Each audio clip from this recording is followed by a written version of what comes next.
अस्सलामुअलैकुम everyone, welcome back in girls kitchen. उम्मीद है आप सब और आपके घर वाले अल्लाह के करम फजल से बिल्कुल ठीक हैं।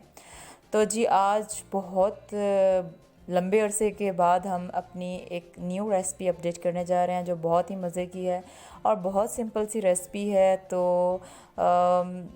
बहुत अरसे से हमारी वीडियोस इसलिए नहीं आ रही थी कि कुछ पर्सनल इंगेजमेंट्स थी जिसकी वजह से थोड़ा सा डिले आ गया वीडियोस के अंदर। तो आज से बाकायदा आप लोगों को गर्ल्स किचन पे न्यू रेसिपीज़ मिलती रहेंगी। तो आज हम बनाने जा रहे हैं ब्रेड और दूध की खीर। इसके लिए जो हमें इंग्रेडिएंट्स चाहिए उसमें है इलायची पाउडर, कुछ अदद बादाम, पिस्ते और हस्बे ज़ायका चीनी चाहिए। इसके साथ ही हमने लिया है dry milk 4 to 5 table spoon. और यहाँ पे मैंने जो बड़े वाली ब्रेड होती है उसके 5 स्लाइस लिए हैं और उनको इस तरह से क्रम्स यानी बिल्कुल बारीक चूरा बना लिया है।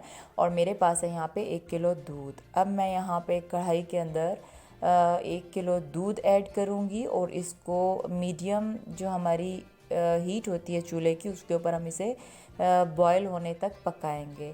आहिस्ता आहिस्ता दूध जो है वो बॉयल होना स्टार्ट हो जाएगा और इसकी फिर हम थोड़ी सी हीट जो है चूल्हे की वो कम कर देंगे ताकि दूध जो है वो थोड़ा थिक हो जाए पक कर।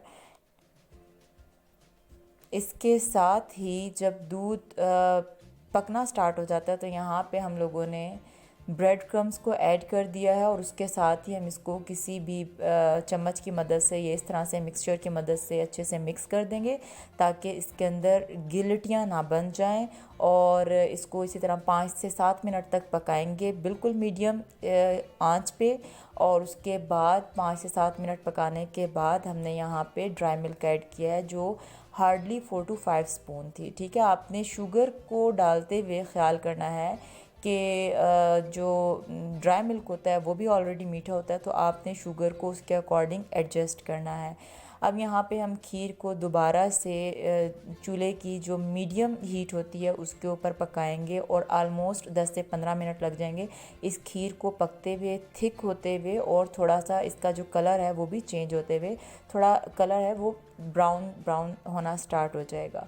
ठीक है, इसके बाद हम यहाँ पे जब खीर थिक हो जाती है तो हम लोगों ने इलायची पाउडर ऐड किया है और चूल्हा बंद कर दिया है।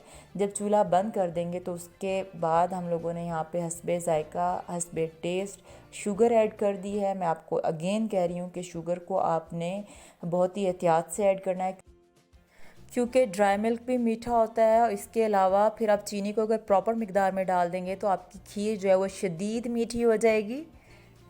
तो आपने इन बातों का ख्याल रखना है। और जी हमारी खीर हो गई है तैयार। मैंने उसको डिश आउट कर दिया और डिश आउट करने के बाद हम इसको गार्निश कर देंगे। जो हमारे पास बादाम है और जो हमने पिस्ते लिए तो उनको बारीक कट करके ऐसे गार्निश कर दिया। तो ले जी हमारी खीर हो गई है तैयार।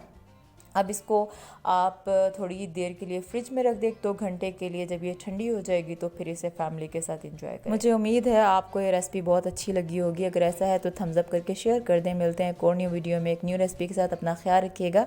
अल्लाह नेगेबान।